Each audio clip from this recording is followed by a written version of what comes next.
Thinking about a trip down under? Well, you've probably heard about something called the Electronic Travel Authority, or the ETA. In the next few minutes, we're going to break down exactly what this thing is, who can get one, and how the whole process works. So let's jump right in. So here's our game plan. We'll start with what the ETA actually is, that fast pass to Australia. Then we'll get into the nitty-gritty of who's eligible and how to apply. After that, we'll cover the rules of your stay, and finally look at another option just in case the ETA isn't the right fit for you. Okay, first up, let's figure out what this so-called fast pass to Australia is all about. So what even is an ETA? Well, you can forget about those old school visa stickers taking up a page in your passport. The ETA is totally digital. It's basically an electronic permission that gets linked directly to your passport number. It's just a really simple, modern way to get the green light for your holiday or a quick business trip to Australia. Now, how long can you actually stay? Well, every single time you enter Australia on an ETA, you get to stay for up to 3 months. That's a pretty generous chunk of time for a proper vacation or to get some business done. And here's where it gets even better.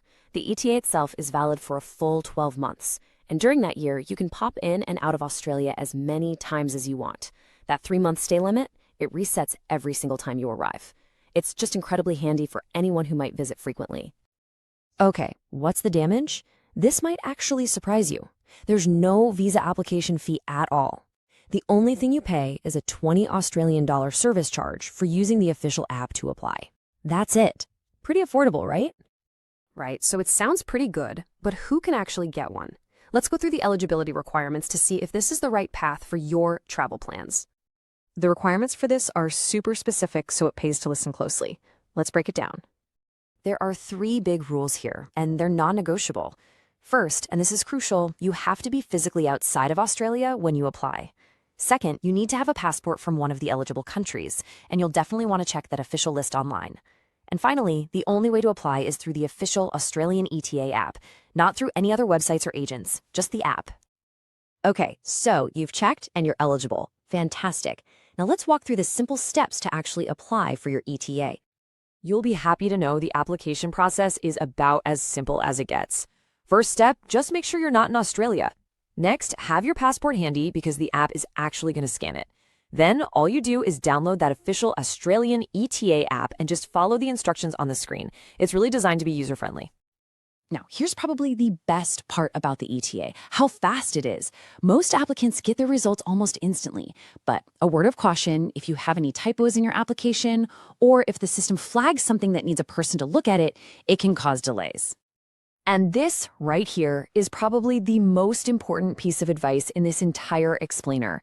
The Australian government's official advice is crystal clear. Do not book your flights or your hotels until your ETA is officially granted. I know it's tempting, especially when the decisions are usually instant, but waiting can save you a world of headache and money if something unexpected pops up. So you've got your ETA, you've landed in Australia. What exactly are you allowed to do while you're there? Let's get clear on the rules of your stay. The rules for the ETA are pretty straightforward. You can absolutely use it for tourism, visiting family and friends, going on a holiday, taking a cruise.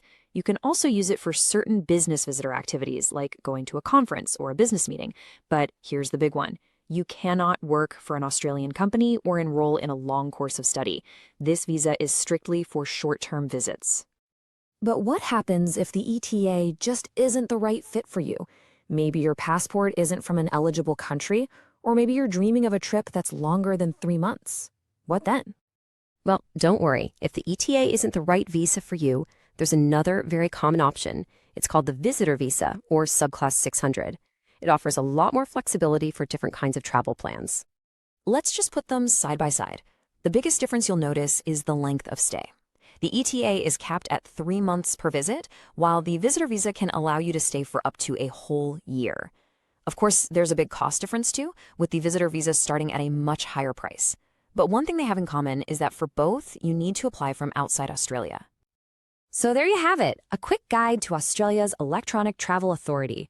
For a lot of travelers, it really is a fast, simple, and cheap way to visit. The most important thing is just to make sure you meet the criteria and you stick to the rules. So the question is, which path is the right one for your trip down under?